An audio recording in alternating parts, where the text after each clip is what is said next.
Welcome, everybody. I might make a start now. Thank you for joining our webinar on the birds of Merri Creek and a bit about our Friends of Merri Creek bird surveys.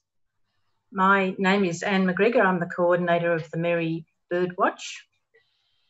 I'd like to begin by acknowledging the traditional custodians of the lands of the Merri, the Wurundjeri Woiwurrung people of the Kulin Nation, who've cared for country and the birds for many thousands of years. I pay respect to their elders past, present and emerging, and to any elders of other communities who may be with us today. You may be all too familiar with Zoom meetings by now, but I will mention a couple of features. If you could remain muted in the audience, please, and turn off your video. We've got a lot of people online today, looks like 100 people so far. So rather than interrupting the presenters, and we have a few presenters too, if you have a question, could you please write it in the chat box? You'll find the chat box if you hover down the bottom of your screen and click on the chat icon. We'll have questions at the end of the session. In fact, we might go beyond the hour with questions and answers for as long as you have questions. We'll try to answer them. Of course, you're free to leave whenever you need to. If you're having trouble with audio or images, it's probably best to leave the meeting and re-enter using your Zoom link that you've been sent.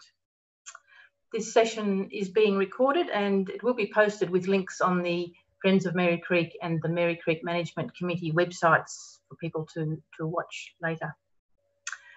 Just quickly about the session format, where we'll be hearing from 6 of our bird survey leaders about their site and their favourite bird.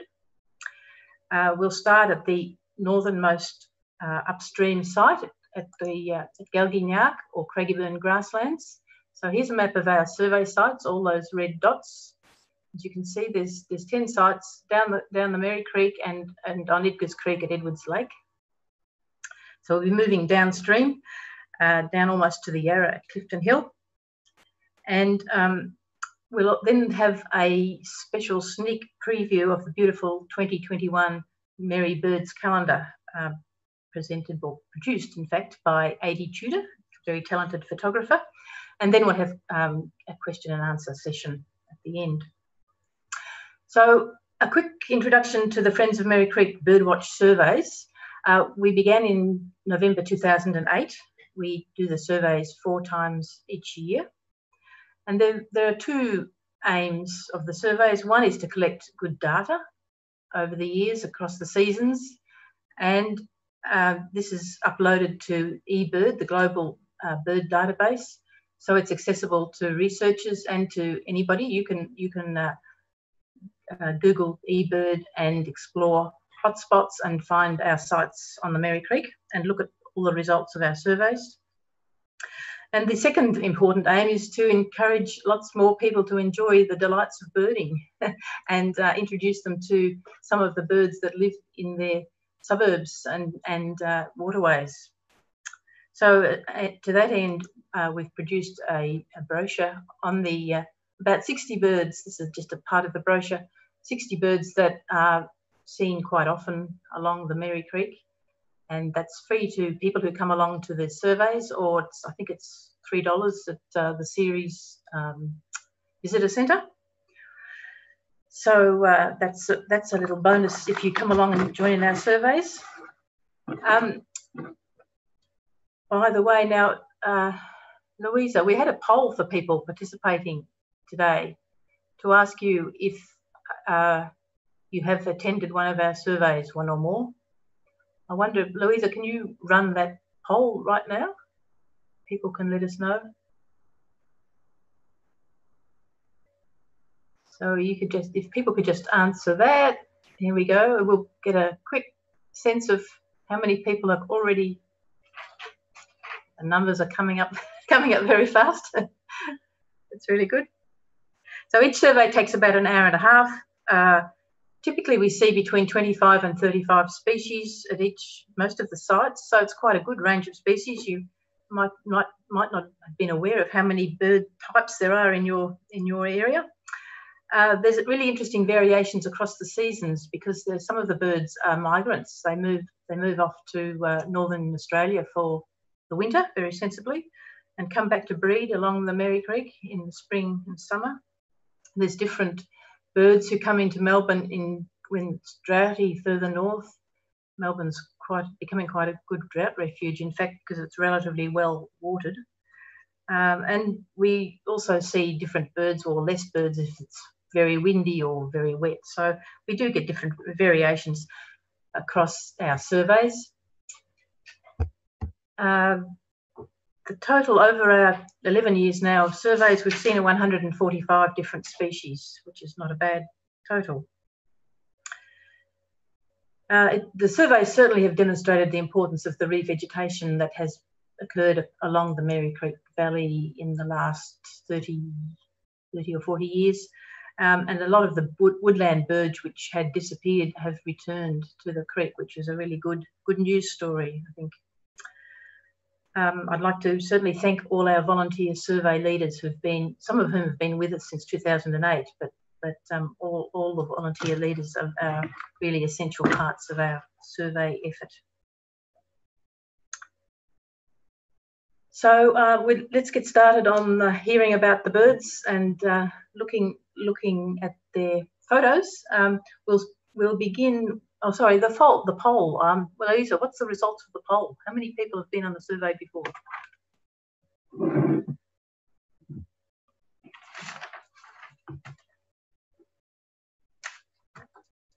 I've lost it. Never mind. 15% have not been on the survey. 15% have. Oh, good. We've got a lot of potential new survey participants. That's great. And so let's start now with our northernmost survey site, which is Galgignac, or the Craigieburn Grasslands Conservation Reserve. And the leader there is Bridget Gardner. So, Bridget, do you want us to take over from here?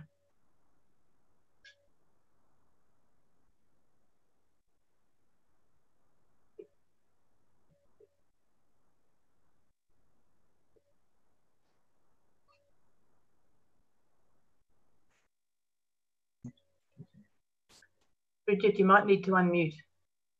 You couldn't hear me? No, I couldn't. No, you're right. So professional. Okay, so yeah, my name's Bridget. I've been leading this survey for just 3 years. I actually was a participant for a couple of years before that because I lived out that way. And I was shown the ropes from Ewan Fothergill, who did it for many years.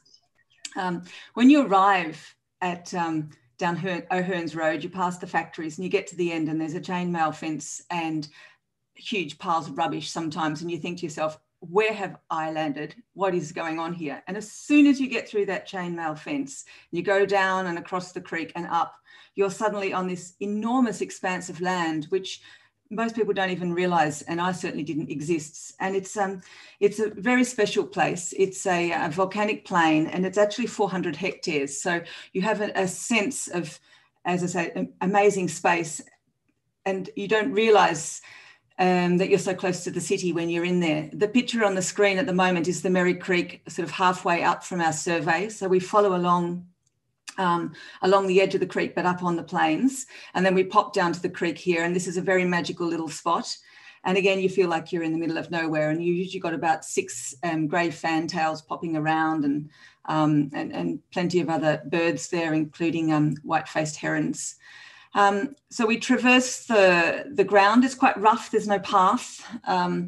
You need sturdy boots, snakes in summer, although I've never seen one, but you've got to be ready for it. And quite windy in winter. So it's quite an open, rugged, it's not a leisurely concrete path around a nice manicured lake, which is what I love about it. You pretty much regularly every time we'll see a pair of eagles, and sometimes the wedge-tailed eagles have a juvenile with them. And heaps of birds of prey. Usually see about 100 to 200 kangaroos. And this is the only survey that goes for longer because it just takes so long to traverse. We actually allow 3 hours to do it. We see quail. We see a lot of the ground birds, such as yellow-rumped thornbills, and there are a lot of finches, red-browed finches and zebra finch. This is another creek. This is not Merri Creek. This runs through the centre, and Curly Sedge Creek it's called, and it's intermittent, so in summer it will dry up. But we also get reed warblers in some of the reeds along, even in this little creek. Right along the Merri Creek, there are really, it's very healthy at the moment. The last few years have been, the last couple of years have been raining, so lots of reed, lots of bird life. My total since I've been coming is the highest number I've personally been able to record is 40 in a survey. And my favourite bird is something I'm going to play the sound, because when you're going along and you suddenly hear this sound, if you've never been bird watching before, you wonder what on earth it is, and it sounds like this.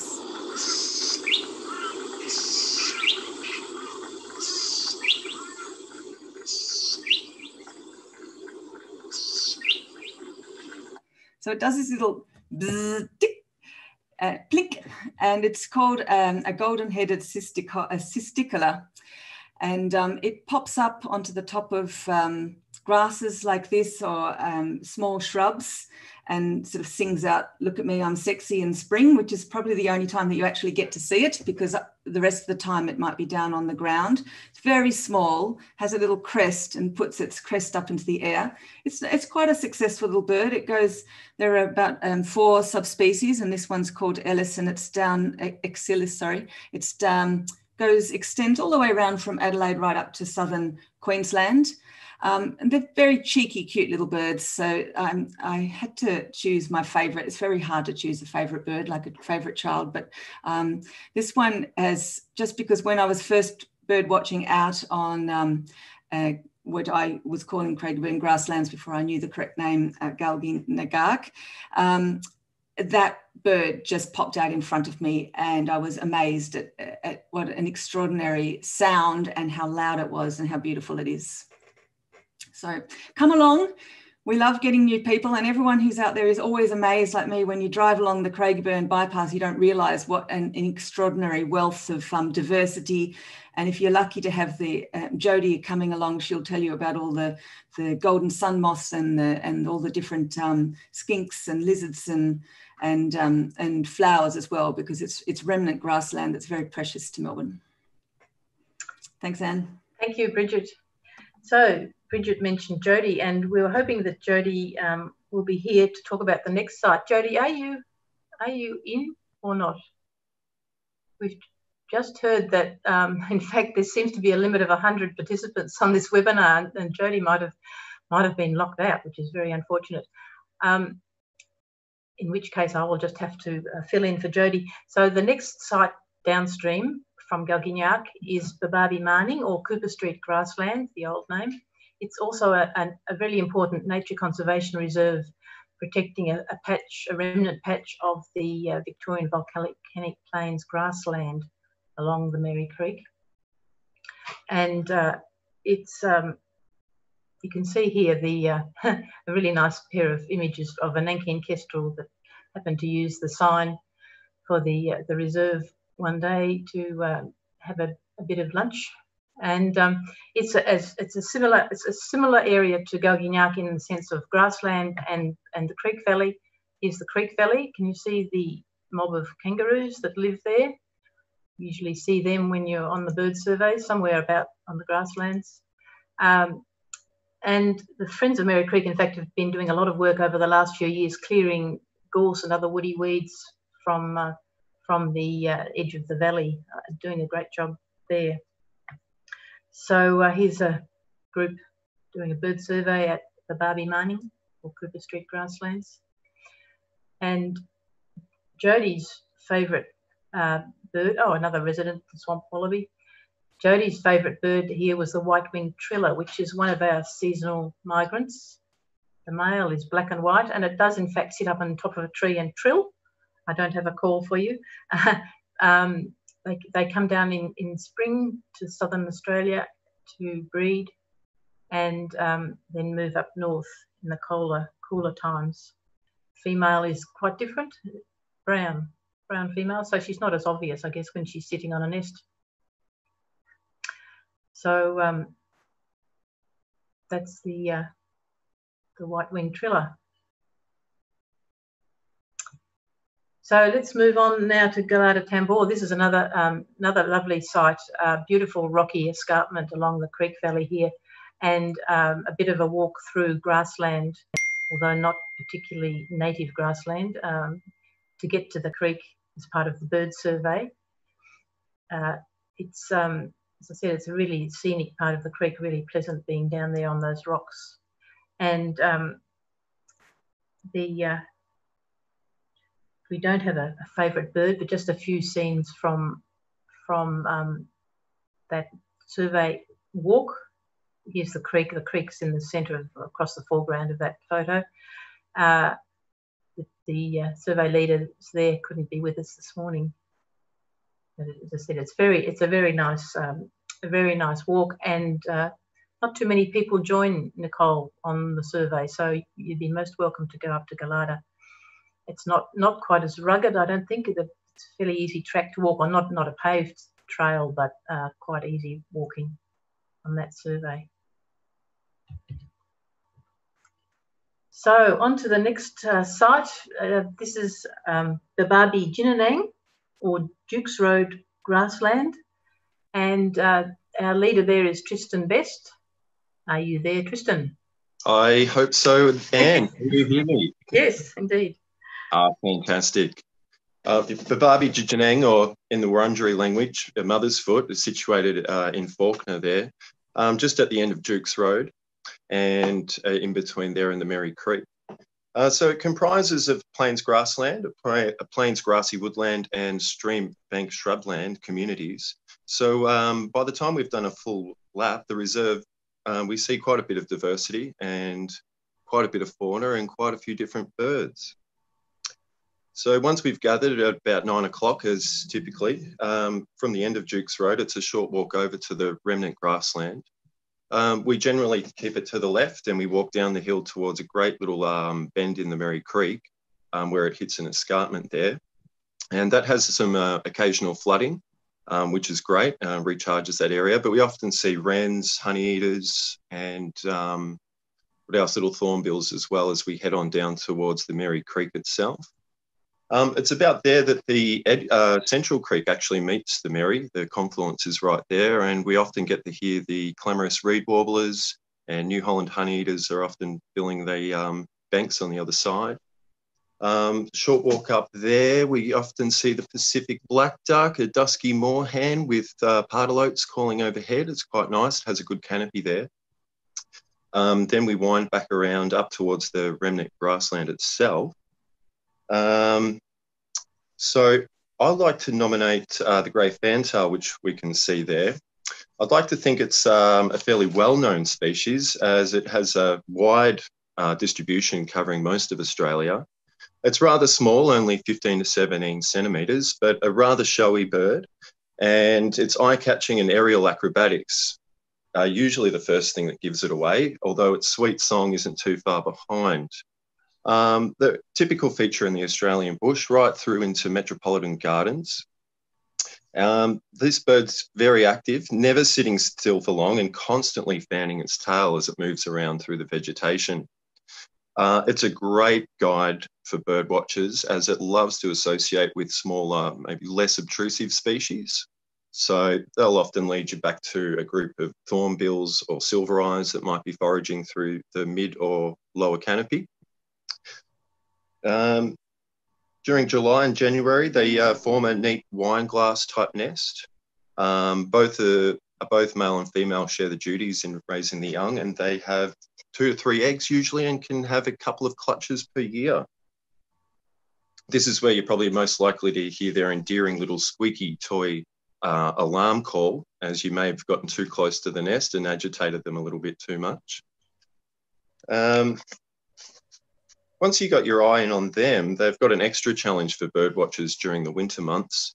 Some of the Tassie fantails come over. They're a little bit darker, generally in plumage, and have a sort of a darker neck band around the front. Our species sort of tend to head more inland. So there's a little bit of a trick there. And we can also see people might be a little bit more familiar then with their black and white cousin, Willy Wagtail. They're often a little bit more similar. They're similar in habit and can be also both seen out at Duke's Road Grassland.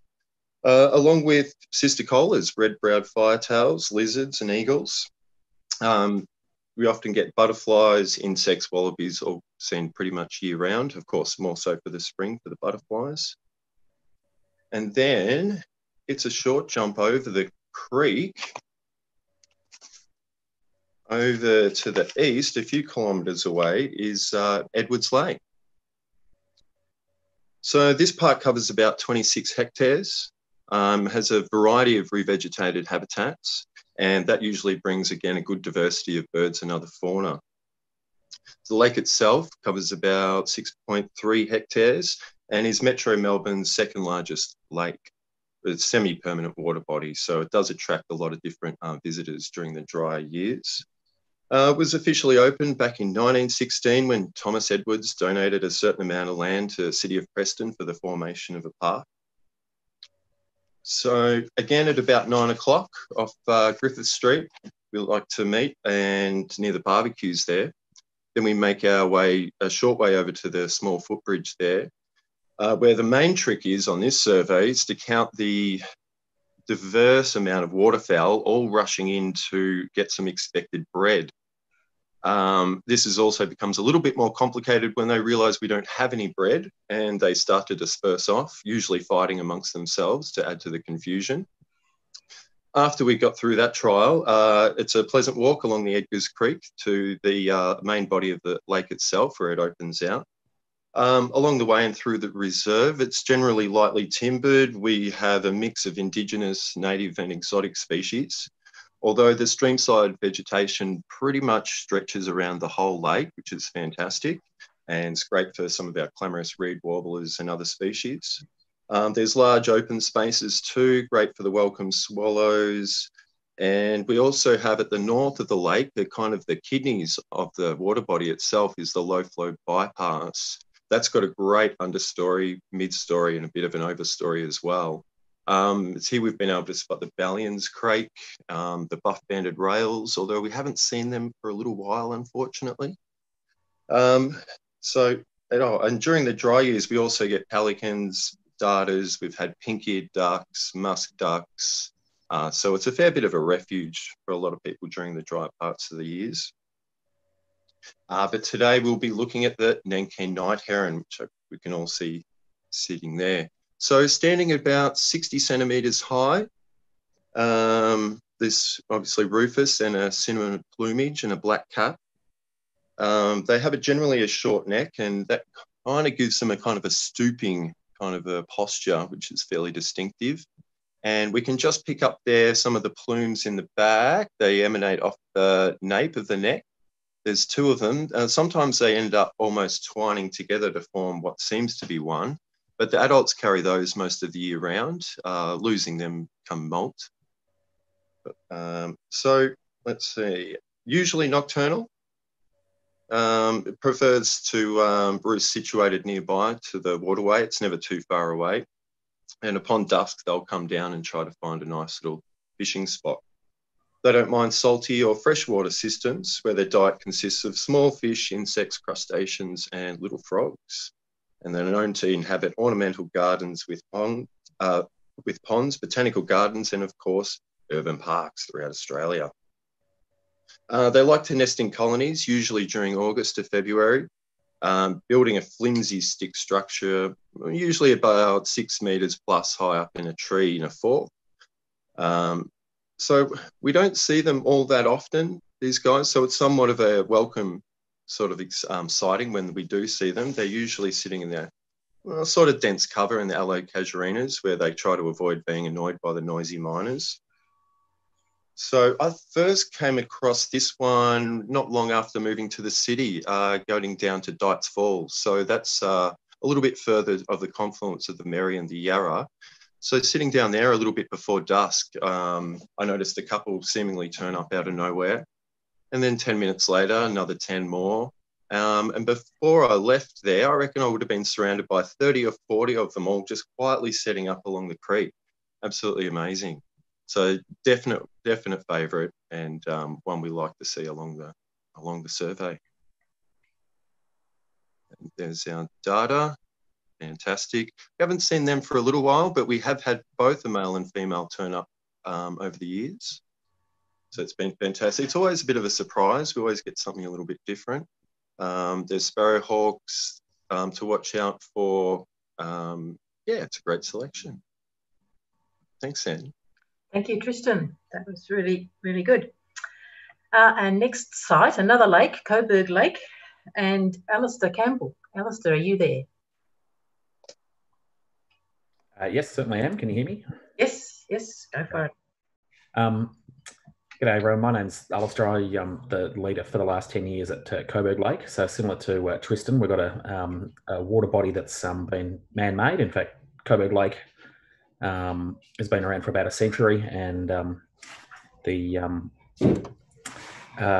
understand, I'm not too sure if it's true, but I understand that the prisoners at Pentridge actually dug out large parts of the site there. So that's probably the opposite of a motivated workforce, but they certainly left a legacy of a very beautiful lake. It's obviously got a lot of, it's quite ornamental, so there's not much in the way of native vegetation, although there are parts of it, and most of that's been replanted. Similar to Tristan, I guess the fun here is that you can bring along the kids and practice maths by counting how many black ducks, swans, cormorants, little pied and little black cormorants there are, and coots and moorhens as well. The highlight typically on the water itself is there's fairly regularly or mostly hardheads, which are endangered, but there's normally one or two on the lake. Plus, there's always some sort of nesting activity, particularly at this time of year on the island on the Gaffney Street side, right near this playground here. That's the main playground.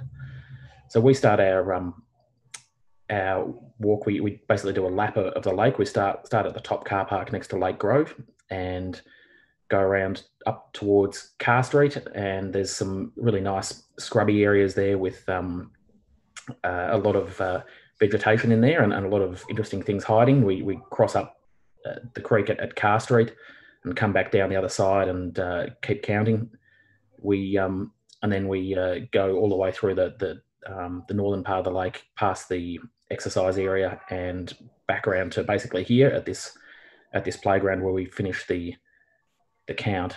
And I think the bird I've nominated for this site, and my favourite one that I like to see around here is the brown thornbill. There it is there. The adults are there's no difference between the adults and the in terms of the males and the females. They all look like this. I guess I really like to see them because they're little unobtrusive things. They're very shy, but you can hear them zitting in the undergrowth, and particularly the scrubby areas north of Lake Grove and south of Car Street. There's plenty of scrub through there where you see them. And I think that the thing that most excites me is that you see them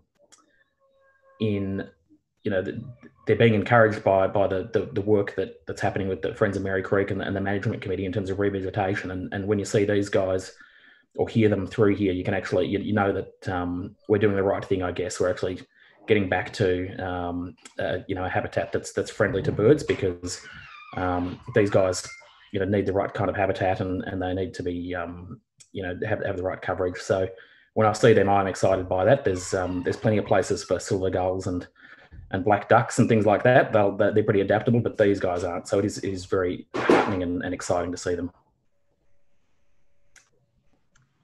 So that was it.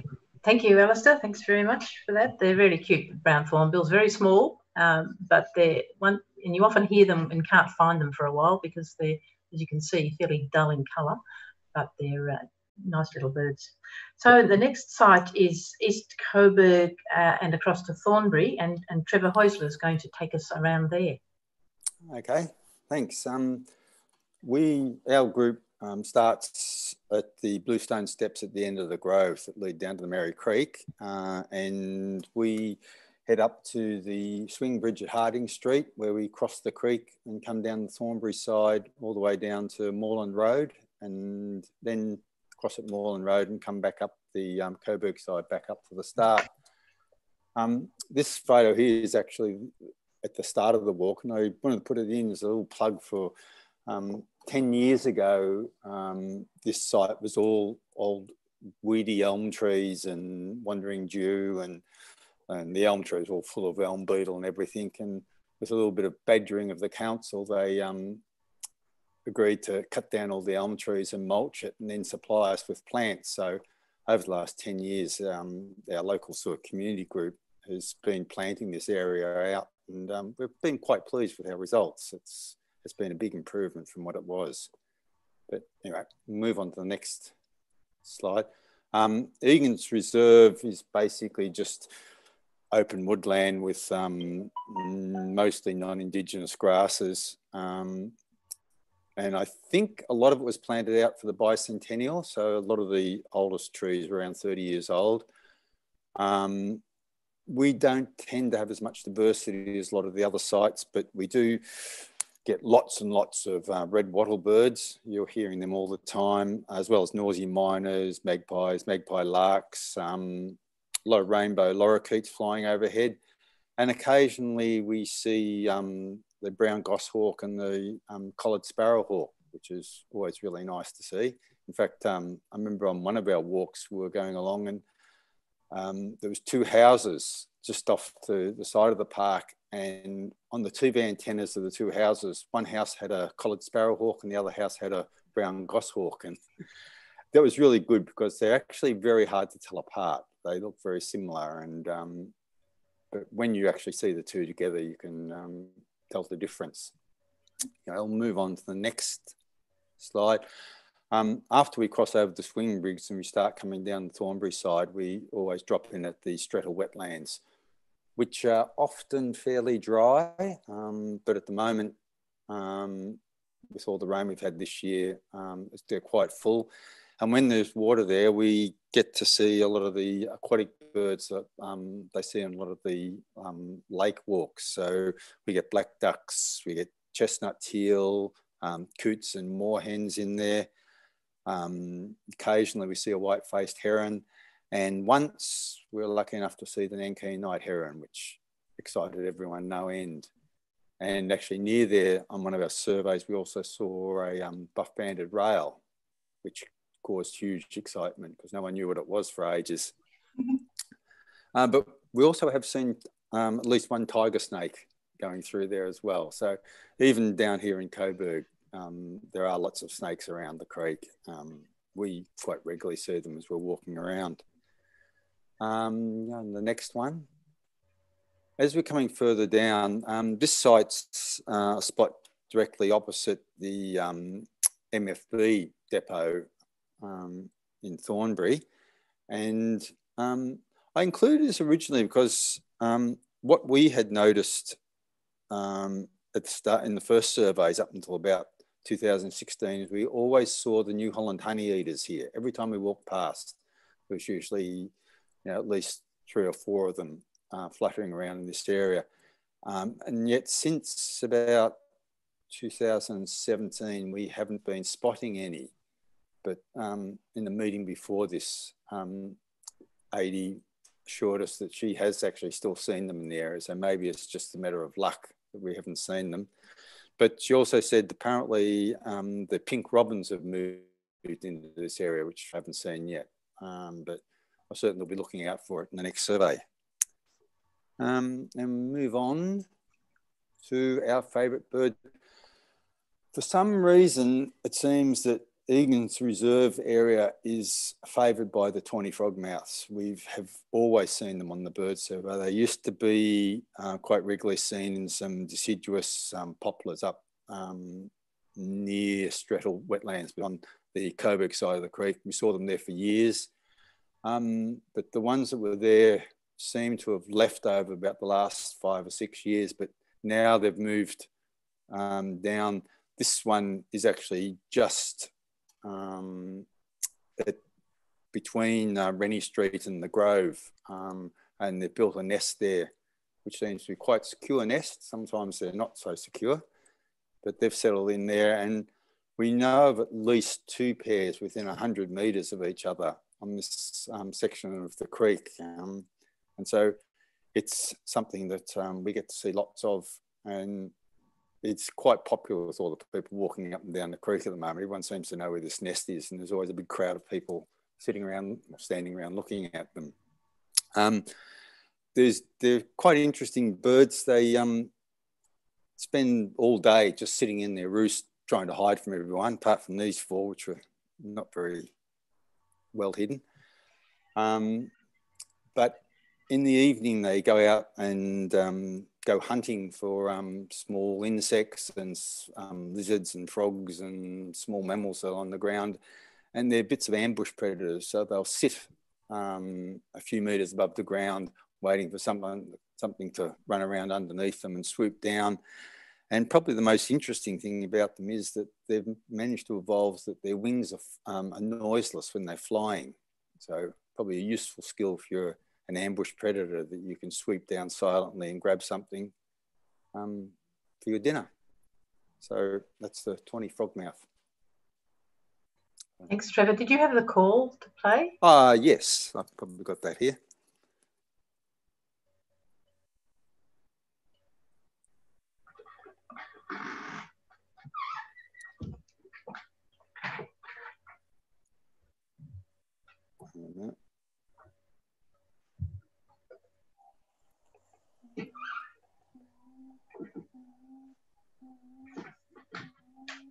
Can you hear that? Just.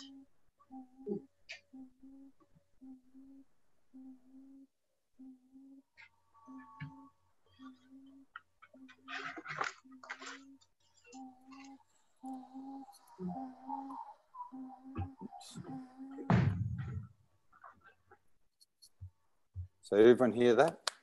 Just, yes. Yeah. We actually, I remember one evening we were going for a walk, and actually just at the steps where we start the bird survey, there was 3 or 4 of them all sitting around the steps, obviously waiting for something to go by. So it was quite good. Anyway, I'll move on to... That's great. Thank you very much for that. They're fascinating birds. I'm sure everyone will agree. If you haven't seen one, head up to Egan Reserve and look for the crowds. So thanks, Trevor. Now the next site downstream is the East Brunswick site from Blythe Street, next to Ceres, up to Moreland Road, and Bruce McGregor will be talking about that. Yes, well, the East Brunswick site stretches from roughly Blythe Street to Moreland Road, and it's actually very close to the creek waterway. This photo shows a group of us doing a walk here, and the creek's on the right and Ceres is on the left. This site generally has detected about 30 to 35 different bird species on every trip. It's amazingly in the inner city has a large number of birds, quite a few exotic birds, but because the stream's quite active here, there are frequently water birds and a whole host of honey eaters. There's been a lot of regeneration, restoration, revegetation happening in this area, and that's attracted a lot of different birds. So depending on the season, you can have large flocks of parrots, different sorts of parrots flying around. When the drought was really active several years ago, we had a lot of raptors as well. On one of our walks, we actually saw a peregrine falcon take out of the sky another bird and fly off with it. And that's pretty amazing to see. Now, Anne asked me to talk about a colourful bird. And I said, well, you can't have a more colourful bird than rainbow lorikeet. This bird is bizarrely coloured, really. It's just astonishing. If you ask children in kindergarten to do a drawing of a colourful bird, they would not come up with such a crazy bird as this. So the sort of features of lorikeets are a type of parrot. They have a very short neck. This photo here, you basically can't see a neck, and they have a small bill, and they have a red bill. They have quite pointy wings, and this is because they fly very fast. Pointy wings are for birds that fly rapidly. This sort of long, skinny body, very brightly coloured. I'll talk about that in a moment.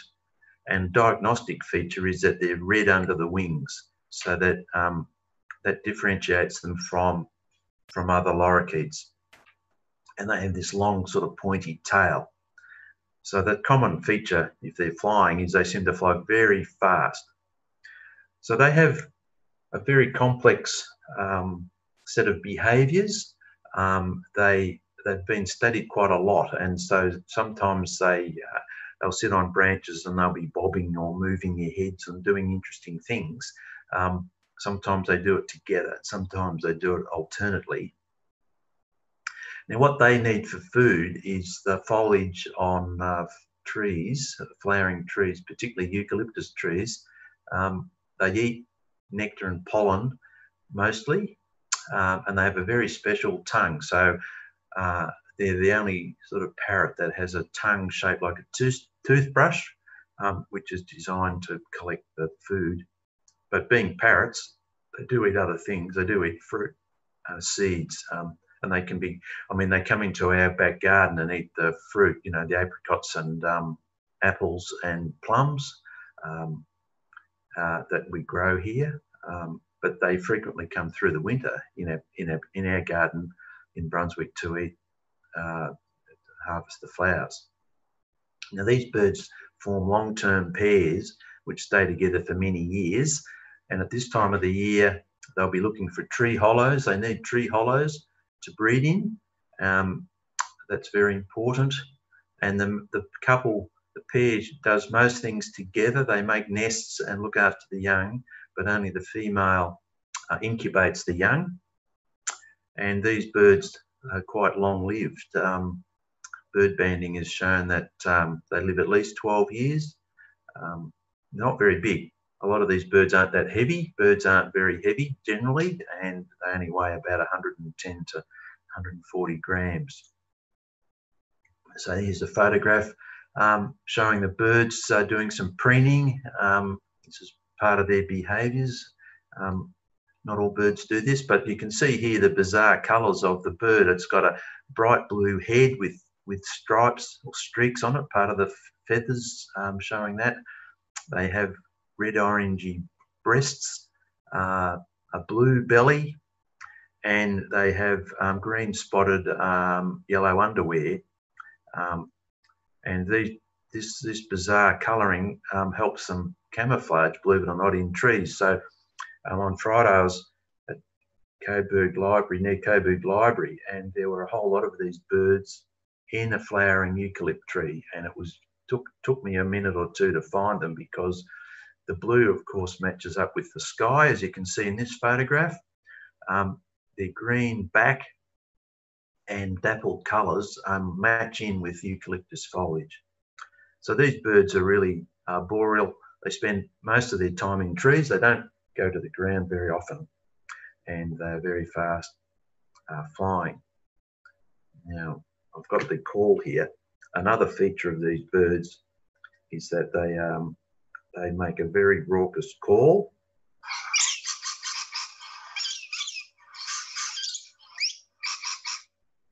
It can be very loud.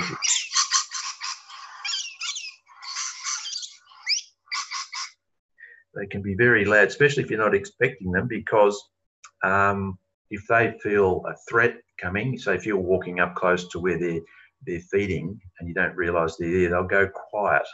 And then suddenly they will all burst out of the foliage and make these very loud noises.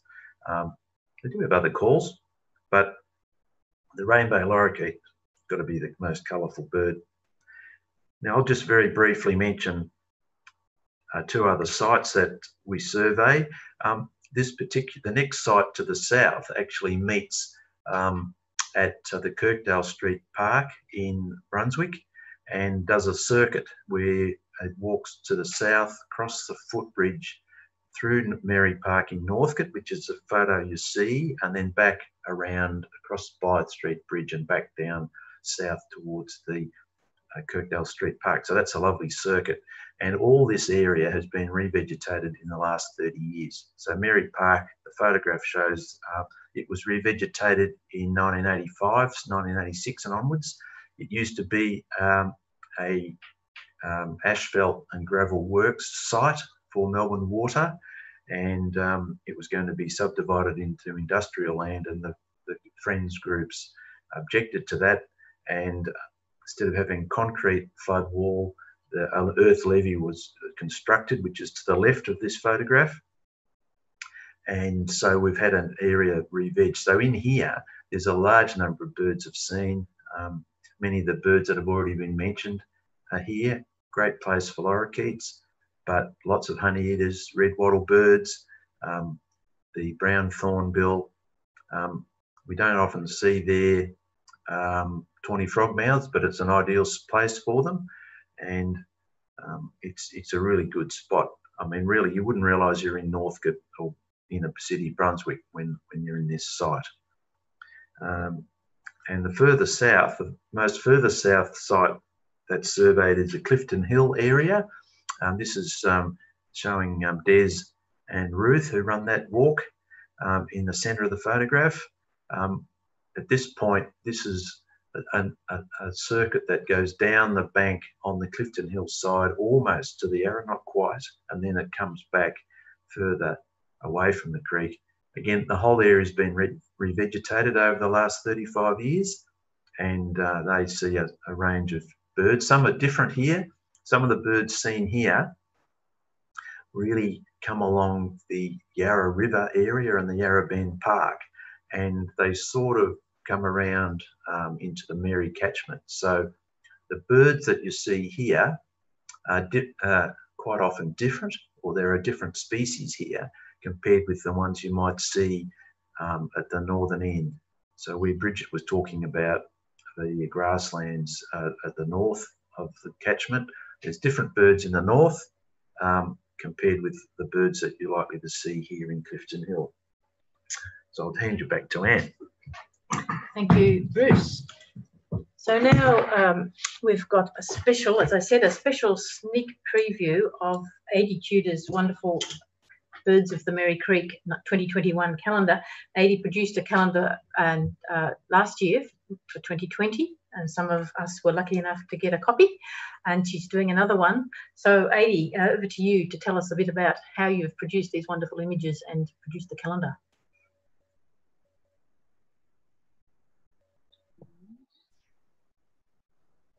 Okay, can you hear me? I might Yes. put my, yep, I'll just put my video on. Okay, yeah, so thanks for inviting me here today. Yeah, a little bit about my calendars. I've just been making them for the last 5 years. I live by the creek, so my walks at the Merri become a part of my daily routine. And I was just so amazed and delighted, really, with the diversity of bird life here on the Merri. And you know what you can see when you really take the time to pay attention and observe. And I guess I wanted to find a way to share that with people and to help them to understand, especially locals, some of the beautiful bird life that's around here. And it was particularly good for me too, for a form of creative expression as well. So my bird photos for 2021, which are most of them are there on the screen. They've all featured birds, all within about 3 kilometres from my home. So I live near the Kendall Street footbridge in West Preston, and I mostly have a daily walk to Moreland Road on the Preston and Thornbury side of the creek, and then I walk back on the Coburg side of the creek. Or I walk further north by the creek to Coburg Lake. And I probably during these walks I've taken thousands of photos, and my calendar just features the highlights of that right there. Another thing I'd like to mention is that I'm part of a local creative women's group that is focused on our interest of birds. And I just want to say it's been a really valuable resource, as these women have a fantastic local knowledge about native birds, and we share observations and locations of birds that we've seen. And some of the sightings in this calendar were possible because of the sightings and the information provided to me by these women. And of course, as well, the bird surveys were my sort of introduction to what happens on the Merri Creek and what sort of bird life is around. And that was really great in helping me to understand what was around, and also connecting me with other people who are interested in birds as well. The brochure was so great for me to understand, as a starting point, to understand what sort of diversity was around the Merri Creek and what was right near my home. So it was really good to carry around that brochure to learn more about the birds as well. So the birds featured in my calendar include the Tawny Frogmouth. There's a golden whistler as well that was around for a little while. There's a female golden whistler at the moment that I've spotted in Straddle wetlands. Also spotted pardalote. They're quite common in the area that I walk in, but very hard to see because they're so tiny. The rose robin was a recent sighting for me, and that was only a couple of weeks ago, and that's at Straddle wetlands. Also, one of the ones I enjoyed seeing and was a real delight for a group of my friends that were able to see it was the yellow-tailed black cockatoo. And they ended up, there were 6 of them at Joe's Market Garden, and 2 actually ended up in my back garden as well, where we followed them to Joe's Market Garden. So that was something lovely to experience, and I got to photograph that. There's also frequently I see the galah. There's a baby galah featured in the calendar, and Pacific black ducks and their ducklings as well. And I've also enjoyed seeing some of the parrots, the red rump parrot, and as well as the musk lorikeet. That's been, they're both featured in the calendar this year as well. And I've even included a Australian white ibis, which it's featured here with its preening feathers, looking rather fabulous. And I think sometimes it gets a bad rap and called the bin chicken, but I like to get people to get to know how some of the beauty of these birds and look beyond, you know, what you might hear about it. A little bit about the calendar, just to let you know that 50% of the profits of the calendar will go to the Merri Creek Environmental Fund, which is focused on the continuing restoration of the Merri Creek. The calendars at the moment is currently being printed, so it will be able to be purchased through the Friends of Merri Creek, and you can find out details of how to do this through the Friends of Merri Creek newsletter or their Facebook page, and details will be published in the next month or so.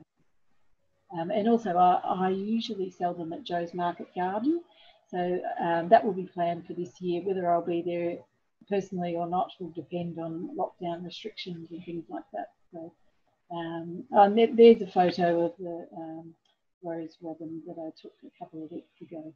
And there's also been friends who've sighted the pink robin as well, a little bit further down the creek. So so that's about it for now. But yeah, I'm free to answer any questions about it. But it's just a really enjoyable experience for me to be able to photograph what's around me. Thank you. Thank you very much, Adi, and we certainly look forward to seeing the calendar in our hands. So that's more or less the end of our presentation. So we'll get to some of the questions. There seem to be a lot of items in the chat box. So thank you everyone for joining us, and thank you to Merri Creek Management Committee and Louisa, our Zoom host. And of course, thanks to all the presenters. and the photographers who've shared their photos with us. One forthcoming webinar, if you've enjoyed this one, we're having a webinar on powerful owls, the biggest owl in Australia. They live on either, they move across the bottom of the Merri Creek catchment. We'd like to have them further up, but one day maybe we'll have big enough tree hollows to encourage them to breed near the Merri Creek. We have actually got a powerful owl nest box in Merri Park, but I think wood ducks have taken up residence there lately. Anyhow, the webinar about powerful owls with Nick Bradsworth, who's a PhD candidate studying the owls along the Yarra and around Melbourne, is on 20th of September. So have a look on the Merri Creek Management Committee website. I think there's a note in the chat box about that. And we hope this has given you a taste for our surveys and encourage you to come along when we're able to gather in outdoor groups again. We do have a survey scheduled in November, but who knows whether we'll be allowed to group together for that one. Anyway, certainly next year there'll be surveys, and you never know what will turn up. That's always the interesting thing. You'll see some regular birds, but there could be some really unusual birds on a survey. That rose robin and the pink robin are very unusual for the Merri Creek, and they've been hanging around for quite a while. So have a look at the Friends of Merri Creek. There's a web link there up on the screen. The Friends of Merri Creek events calendar will tell you about the surveys and where to meet people for the sites. You don't need to register. You just need to turn up at 8:45 on the Sunday morning at the site you choose. So meanwhile, enjoy watching the birds around your neighbourhood, and we'll go on to the chat and answer some of the questions. So Anne, it's Louisa here. Yes. I've been looking through the questions and have tried to group them. Thank you everyone so much for questions, and there's lots of emails there with people appreciating this webinar, so thank you very much. And sincere apologies to any of you that know someone who tried to get in and couldn't. There's been some sort of glitch, well, it's a bit more than a glitch with Zoom.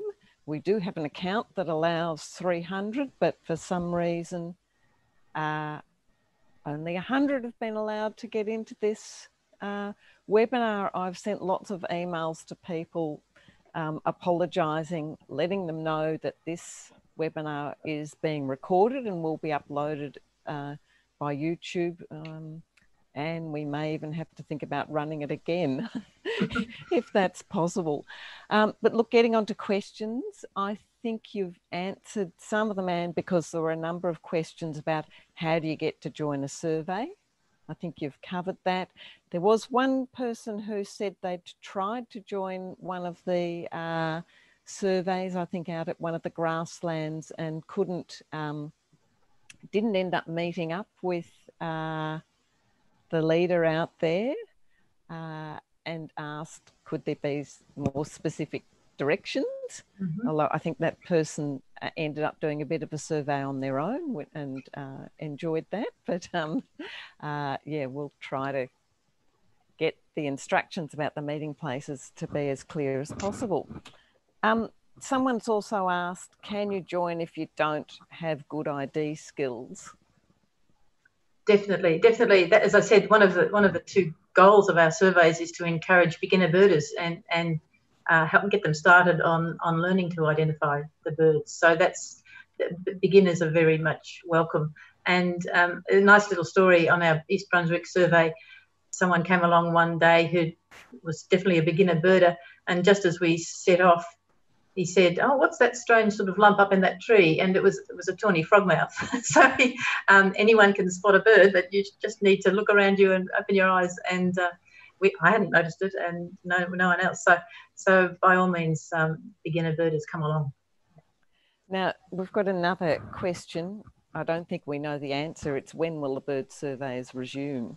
It all depends on the lockdown restrictions, really. So just to take notice of them. But as I said, look at the Friends of Merri Creek events calendar. We'll certainly be advising you when they can start again. And we've got another question. Are there any programs tailored for kids?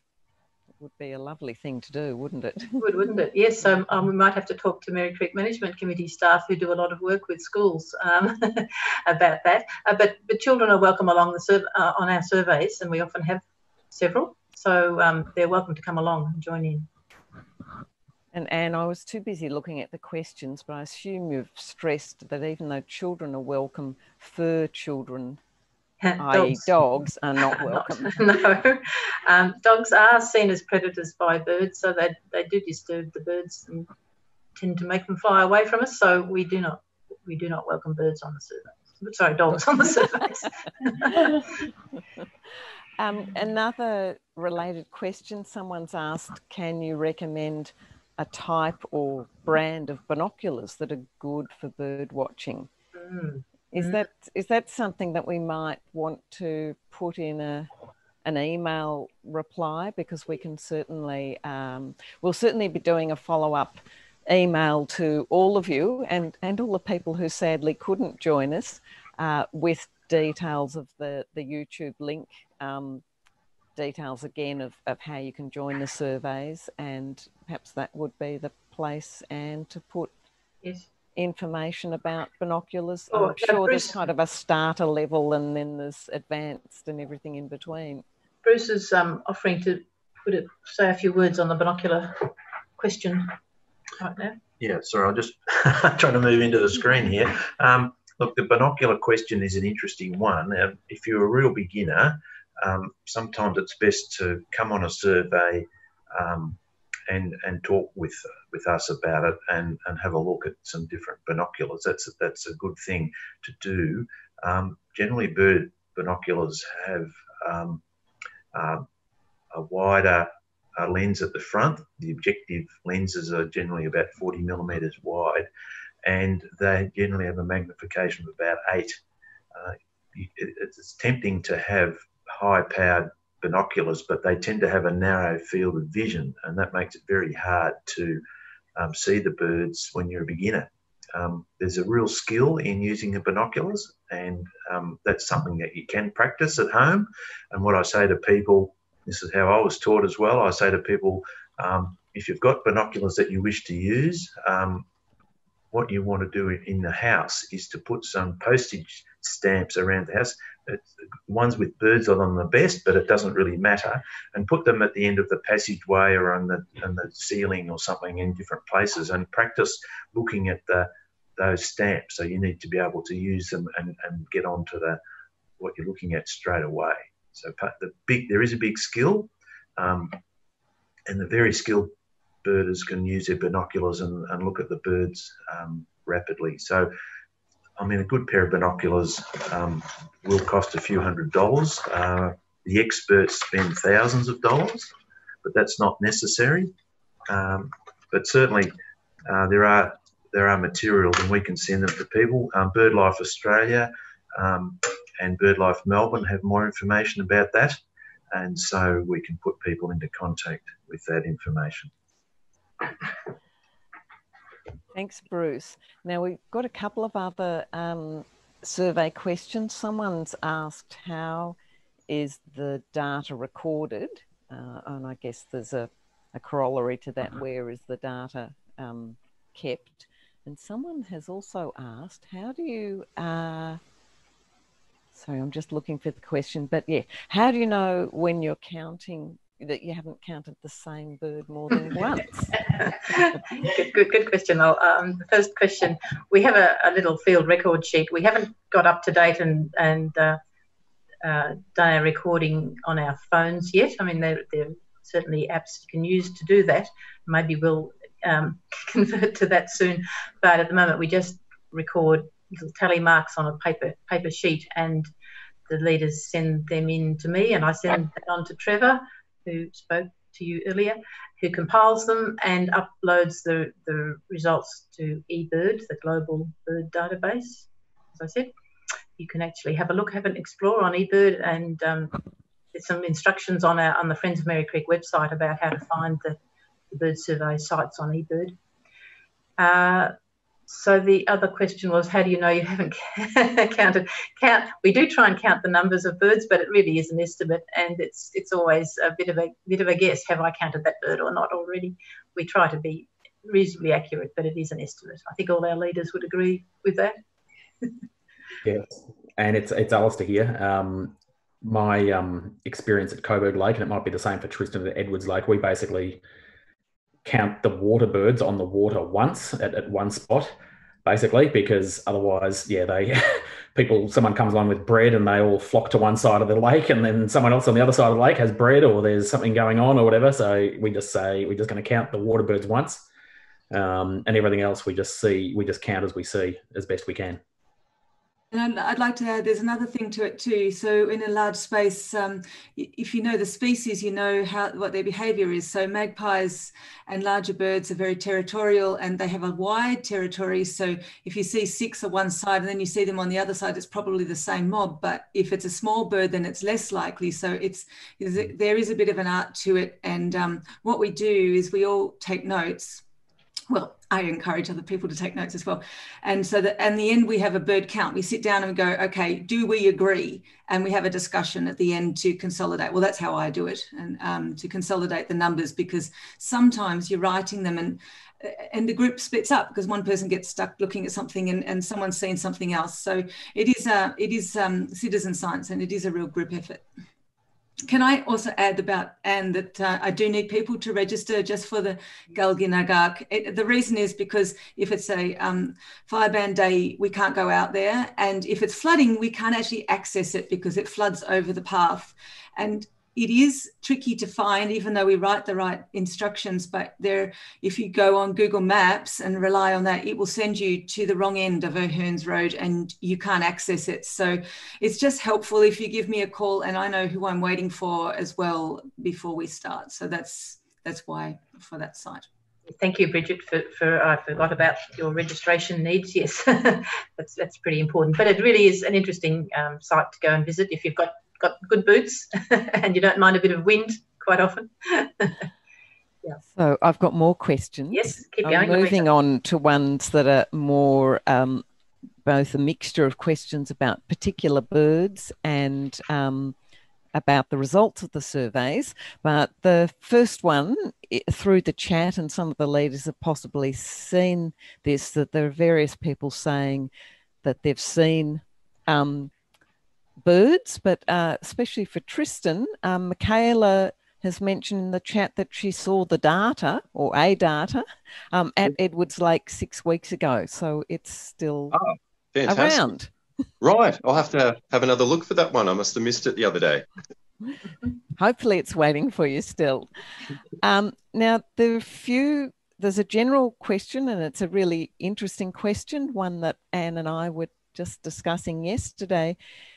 Have there been radical changes, or perhaps dramatic changes, in the number and kinds of bird species over the period that the bird surveys have been held, or any other longer documentation of how birds of the Merri may have changed? Yes, an interesting question, and certainly it would be a good exercise to look at our survey results over the last 11 or so years and analyse them thoroughly. But I don't think there's very clear trends over that period. But certainly, if you compare, the surveys were done in 1992 when the revegetation was quite young or hadn't even been planted on parts of the creek. The surveys that recorded, they were done as part of a background studies for a plan for the creek, and the species there were much more limited number of species in 1992 than we're getting these days in our surveys. It's a bit unfortunate that we didn't do surveys, we didn't start them back in 1980 and we'd have a real baseline to compare it with, but we didn't have the idea until a bit later.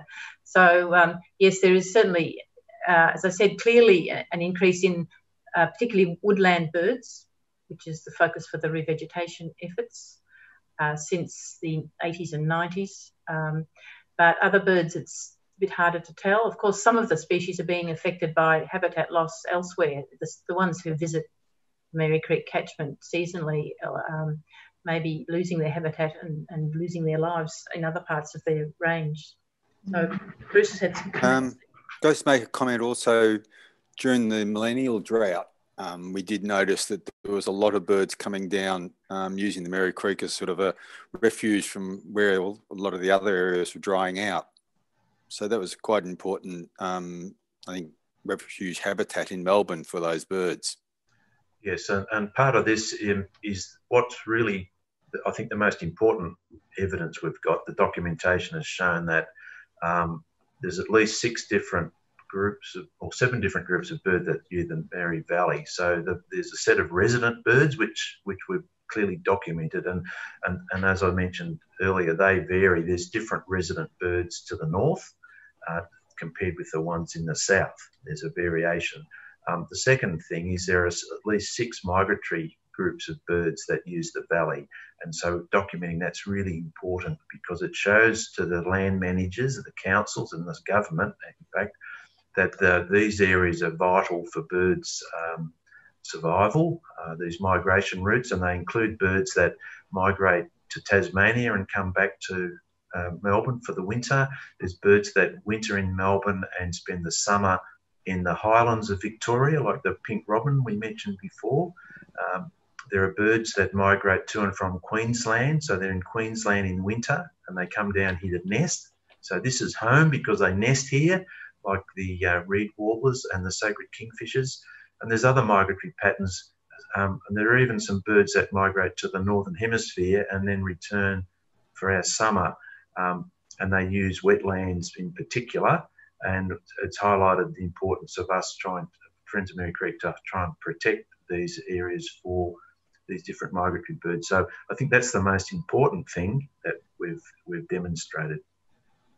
There's another thing that's also clear from the data, is actually there are more species of birds that are actually found in the inner city areas compared with the outer areas. And this is related to the different habitat types, really. But the international bird literature usually tells you that as you go into cities, you get less species of bird. And that's documented, particularly in the large cities in the northern hemisphere. But actually, we've shown that with the revegetation that's gone on, that's not true in Victoria and probably not true in Australia generally. There are a lot of birds here, and if we look after the habitat, then the birds will come. Just a question that's just popped up, but perhaps worth quickly mentioning before we get back to some of the questions about particular species, is that Rebecca has asked if she notices a bird that might be wounded or in trouble, what's the best, who should she contact? Rebecca says, I've spotted a duck with a broken wing in the past and I wasn't sure who to contact. A vet friend ended up helping out. Wildlife Victoria has a phone line for people to call, and they're very helpful, referring you to the local wildlife shelter who may come and rescue the bird. So I think that's just Wildlife Victoria. Look them up. A simple answer. Thanks, Anne. Now we did the I think the pink robin and the rose robin got a few questions. Someone asked, have any males been seen? I guess the males in full plumage is what people would like to see. And also any tips on how to see them. I know I asked you the same question. What time of day did you see them? Adi might be able to help there, but the rose robin, there are 2 immature males. So the photo that Adi showed, that's an immature male. The adult male is even brighter pink, pinky rose, very, very bright colour on the breast. And they should be moving up into the wet forest for breeding season by now. So I can't guarantee they're still at Straddle wetland. But you're welcome to go and have a look. Just don't harass them too much. When we saw one last weekend, it was quite confiding, came quite close, didn't seem to be worried about all the people walking past. We actually saw it inside the fence. There's gates, but the gates aren't locked, so you can walk around the wetland. And the pink robin is a female, so she's relatively dull colour, brown and buff or creamy coloured breast. Again, the male pink robin is very bright, but we haven't seen one on the creek. The pink robin is just a bit further south from Straddle wetland on the bank opposite the Melbourne Fire Brigade depot, in fact. And here. Alison?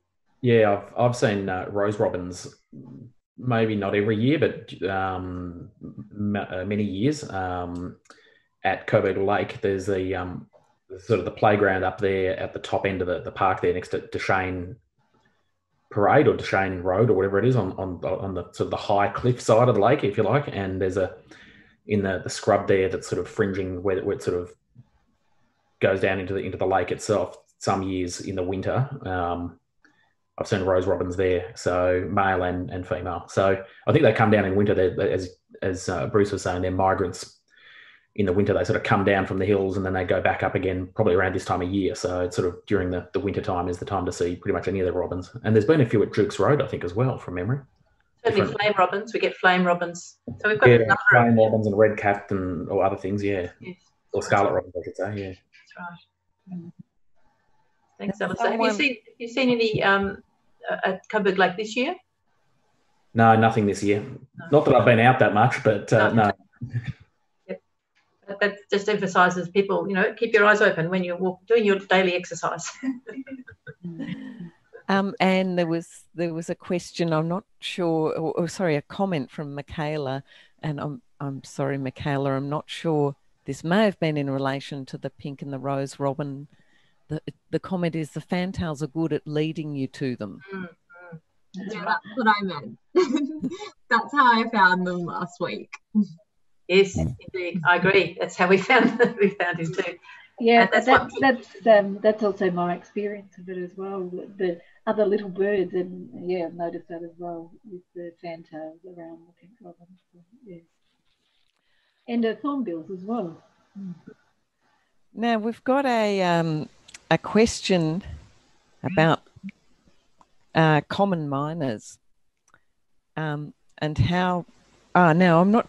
I've written it down as common miners, and I'm not sure whether it's about common miners or noisy miners. I guess common miners.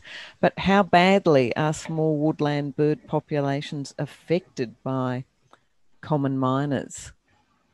That's an interesting one. Somebody else might be able to answer that.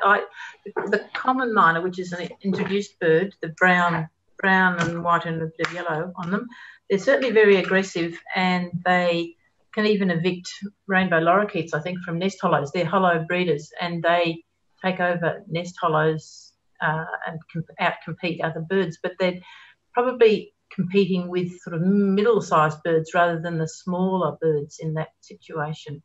So I'm not sure about their impacts on the small birds. The noisy miners, which are native birds, they're grey birds overall. They're also very aggressive and have expanded in numbers enormously throughout their range. They don't like any other species, it seems. They just harass everything else in their territory, and so they don't help small birds. Small birds need a lot of shrubby cover to persist in an area where noisy miners have moved in. My observations further down, Merri, by the Yarra, watching pardalotes and other small birds being harassed by noisy miners. The brown thornbills and scrub wrens dive into the bushes, but the pardalotes for some reason go up, and you see this tiny speck darting across the sky being harassed, and I've seen dead ones, and I suspect it's either that or from butcher birds, but they do just, as soon as they just colonise a whole area, noisies, that is, they colonise the whole area, and then they scare out the little birds. I've observed that many times. Yes, down in the Clifton Hill area, the noisy miners moved in, and one of the birds that was common there were the yellow thornbills, which have been now excluded by the noisy miners. So this is a controversial space, because in some of the restoration projects and elsewhere in Australia, the noisy miners got to such a plague populations that they had to be controlled, because otherwise they were just eliminating these birds. And they tend to be common on the edges of sites, so they're like long linear places are more at risk. So we didn't know this 30 years ago. It's a sort of newer piece of knowledge about the birds. So this is a thing that still needs to be understood. But certainly areas with a lot of thick undergrowth are not as favoured by them. And so there's sort of two things happening. The small birds need all that thick undergrowth, and we need to establish that as the community. Re-beach programs need to have that as a clear goal, and that sometimes people, that's how you get a really good bushy look, but there are some people who prefer it to be more open. So there's a people issue as well as a bird issue that needs to be managed. The other bird that's interesting is a bell miner. So colonies of bell miners, another native bird, a sort of a close relative to noisy miners. So bell miners suddenly appeared in several colonies along the Merri in the recent years, and most of them have now moved on. So there were several in our survey areas, but I think they've all moved on. So that's one of these little fascinating things about providing habitat for birds. Some come and some go. Now, a couple of other questions and comments. First of all, there's been a bit of a chat about from people who've been lucky enough to see yellow-tailed black cockatoos along the Merri recently, and yes, I've seen them too, and that's been fabulous. But Ray Brown, who's attending from Boston, USA, is feeling a bit envious because he can't find these yellow-tailed black cockatoos or any of the other lovely birds that we've mentioned over there. Well, Ray, the obvious answer is to come and visit when you can. Yeah, yellow-tailed black's a fantastic bird. So someone was asking questions before about what's changed. I mean, we've lived in this area now for 40 years. You certainly couldn't see yellow-tailed blacks. You wouldn't hear them. And it's one of the great things that a large number of birds have come back. So yellow-tailed blacks are commonly heard now. You might hear them rather than see them. Sort of creaking, they sound like a bit of a creaking door, and it's great to see them. There's also birds that are Anne wants me to show what they look like. Where are they in the calendar? Somewhere or other the slideshows come up here. But there's also the currawongs that you hear. They weren't seen at all or heard 30 years ago. And even black-faced cuckoo shrike's another bird. I mean, I heard them yesterday morning. They woke me up calling from our banksia tree. So, you know, there's these different birds have come back because there's some habitat. Bruce, I'm glad you... Oh, sorry. I was just going to say about the yellow-tailed black cockatoo, I wonder whether, because they're losing habitat in other areas, I'd read that they're coming more into the suburban areas because of that loss of habitat in certain pine trees and things like that. So they're becoming more common in these areas and in Footscray around that area as well, along the Maribyrnong River, I should say. There's a big group of yellowtails that, you know, live in Yarrabend Park down the bottom end of the creek where it joins the Yarra. My experience has been that they're a winter migrant sort of thing. They head back to the hills in the better months, but come down here. So you sometimes see them. I saw about a flock, about 50 of them in Richmond one time. Oh, yeah. On Bridge Road, and they were flying from the Botanic Gardens over to Yarrabend Park at dusk. So they're around. Certainly, the Yarrabend Park's a big stronghold for them in this part of Melbourne.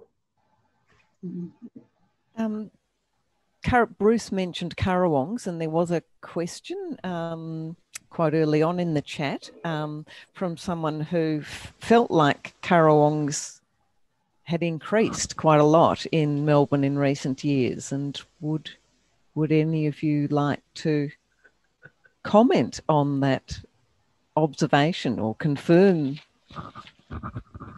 or otherwise? Thanks. Does anyone want to make a comment on that one?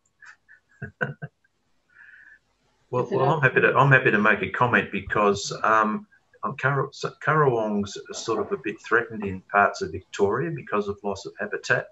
So again, I think it's one of these things that these birds move around, and there's a feeling with the drought, the millennial drought, which sort of was about 10 years of drought in a period of 15 years, that a lot of these birds moved, ranged around, and some decided that Melbourne wasn't a bad spot. So they've stayed because, again, I think the revegetation over the last 40 years in Melbourne has provided them with, places to live. Now, currawongs eat lots of different things. Insects, we get them in our eucalyptus tree in our backyard here in Brunswick, and they're often looking around under the leaves for insects and caterpillars, but they also are a slightly higher order predator. They will eat eggs of other birds' nests, and I think that's a good thing because that's going to start putting pressure on some of the birds like common miners, which are invasive exotic birds. So, in that sense, they're starting to fill in a bit of a niche in the ecology here that's been missing for some time. Thanks. Now, I'm aware we've still got about 50 people here. Various people have had to leave, and I'm not sure if the people who've asked these questions are still in attendance, but let's continue with them. Someone asked, how prevalent are kookaburras? This is someone from Coburg in the vicinity of Connolly Avenue who's just been hearing one, and I guess is wondering whether there's more than one kookaburra. Yes, we've just been hearing them the last couple of weeks around our place, and it seems from what we find that they're sort of, it's seasonal. They come around in sort of around this time of the year in spring and summer and hang around, and then they vanish again. But yeah, we've started to hear lots of them as well. Thanks, Trevor. There was a question about tawny frogmouths that I think Alistair answered in the chat. Someone had been seeing them sitting in the same spot all through winter, and then it appeared that they had disappeared. Alistair, I think your reply was that they're probably, in fact, nesting somewhere nearby, that the nest sites are different to the roost sites. So perhaps the thing is to go back to where you used to see them and then start looking around carefully to see. They're normally not too far. Like the pictures of the nest there, they like to be in a bit more of a substantial tree. There's another pair at the bottom of Edna Grove next to Joe's Market Garden there, and they've been there all year and stuff, and they've disappeared somewhere in the last couple of weeks. So they've obviously found a nesting tree somewhere nearby and whatever. But tawny frogmouths are everywhere. We must pass so many and never notice them. They are very, very well hidden, and even in random places. A friend who lives in North Baldwin, like in their yard, they're nowhere near a creek or anything like that, and they've got a tree and there's tawnies there. So they're just everywhere. They're definitely spreading out, tawnies, because we've seen one here in Brunswick.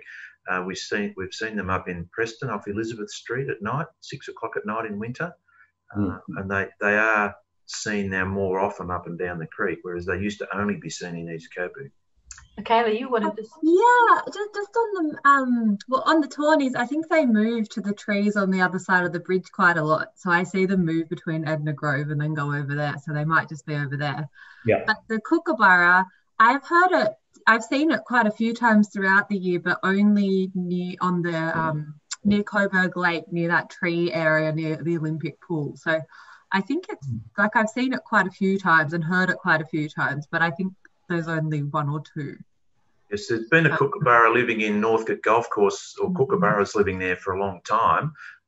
There was one actually on the East Brunswick side last week or 2 weeks ago, which is uncommon. You hear them, but Yeah. I don't always see them there. This is an interesting question about they need hollows, and so maybe we need to get more nest boxes up for them to help, because it's going to take a long time for the current lot of trees to develop their own hollows, you know. Now we've got a couple of questions about rainbow lorikeets. So Bruce, maybe you shouldn't disappear off the screen. No, someone just asked quite early on also about whether rainbow lorikeets are native to this, the Merri Creek area. And then I've got a second question about rainbow lorikeets once you've answered that.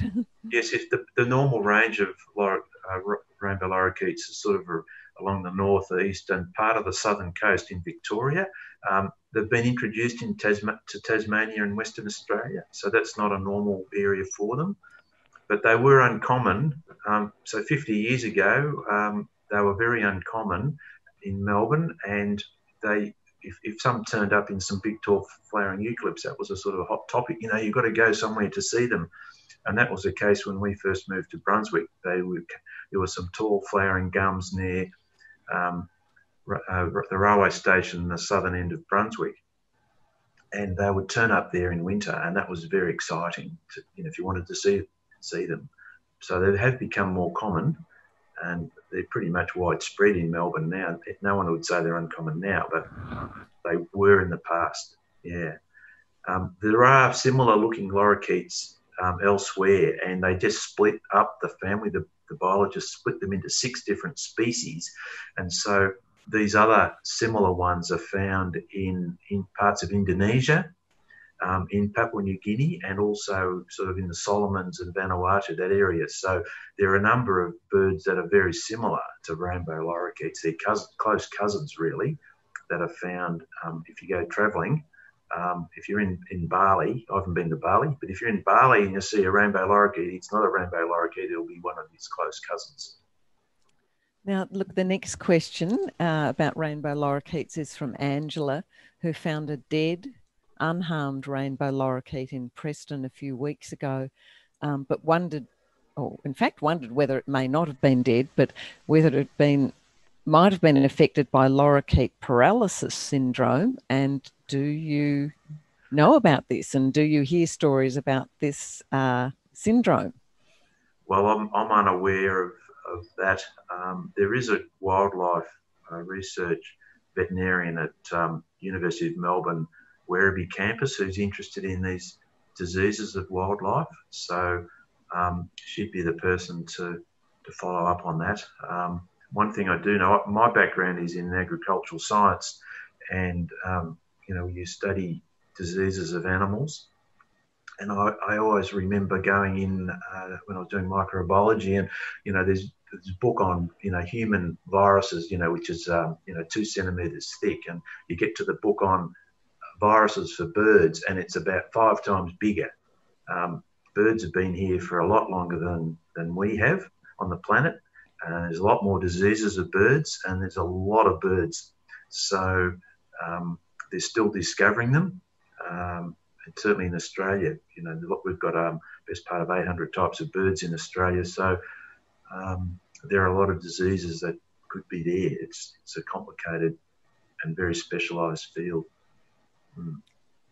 We might see if we can find out anything more about this lorikeet paralysis syndrome. And sure. Well, sometimes birds, there are some birds that become drunk. So birds that eat nectar, if the nectar is fermented, it's possible that birds can sort of consume a lot of this and become disorientated, if that's intoxicated, probably a better word, and end up on the ground. So the general thing with wildlife is that if you find an animal or a bird that's disorientated and it's safe to go near them, it's best to either leave them alone, or if they're in a dangerous place like on the road, put them in a box or something in a safe spot where a cat can't get them, and let them sort of come to when they sort of get there. But the alternative is what Anne mentioned before, that you speak to wildlife carers who can help. Now we have a question about the whip bird. Quite a number of us heard a whip bird in Merri Park in Northcote by the Merri for many months earlier, well, last year and earlier this year. Was that a once-off?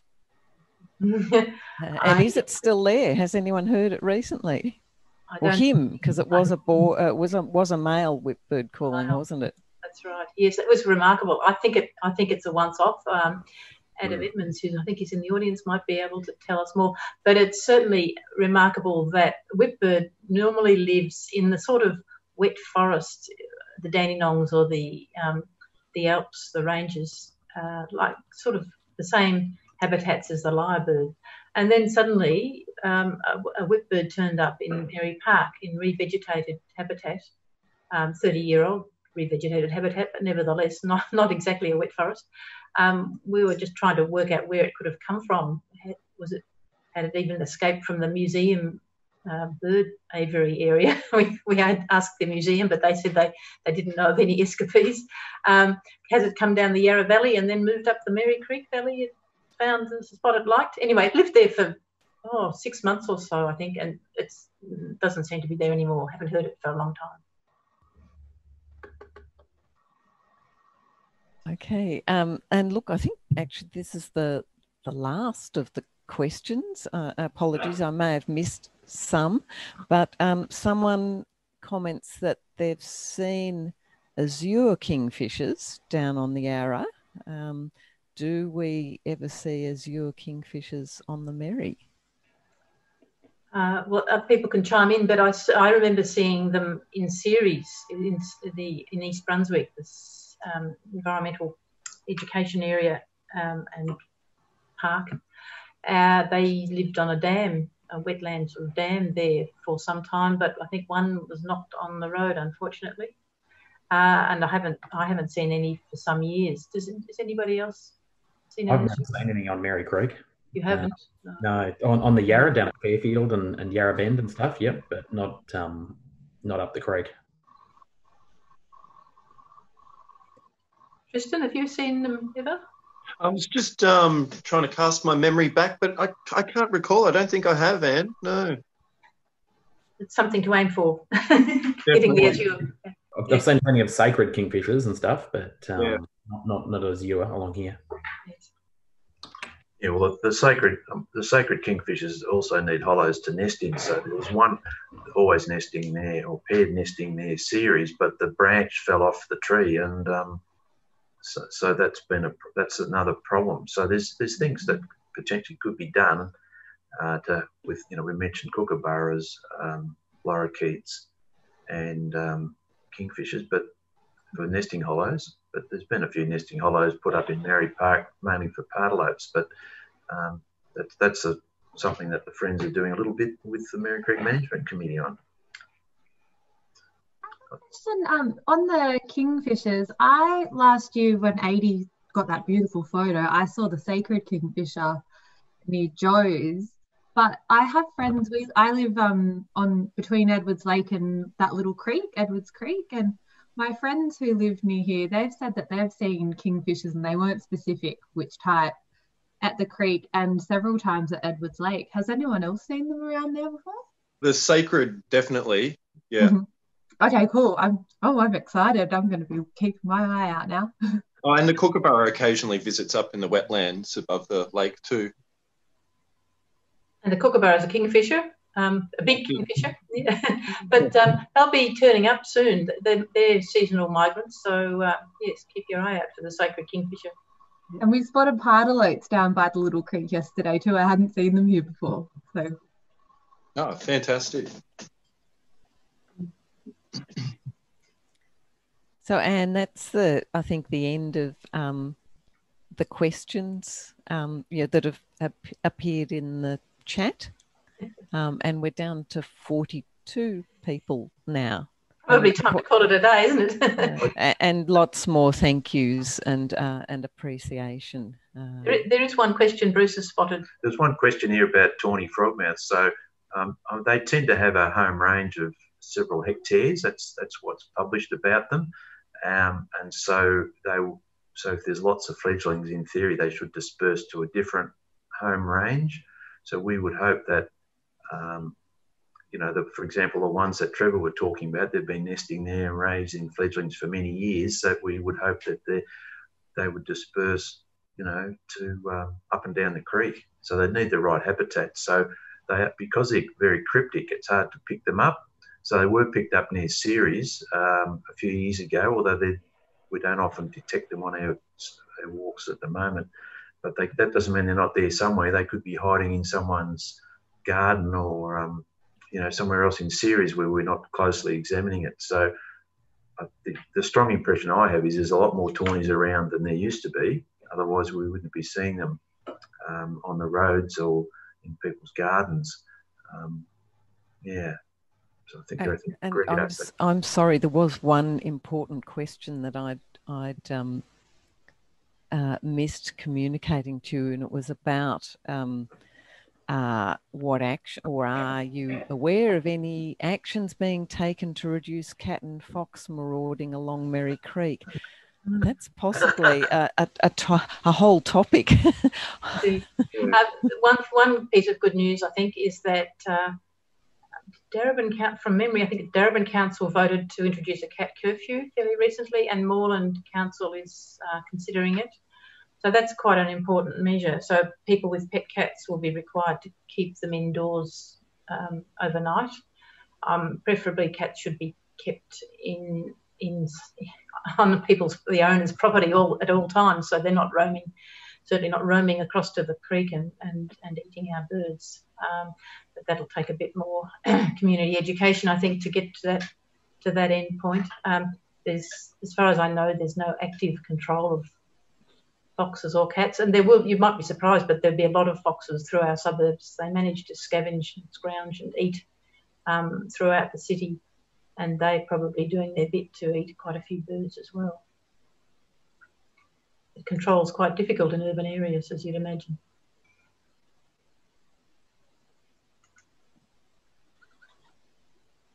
So shall we call it a day? Thank you, everybody, for joining in, and thanks for all your questions. It's been really good to get this interest, and I do hope to see you on our surveys when we can all get together and do them as a group.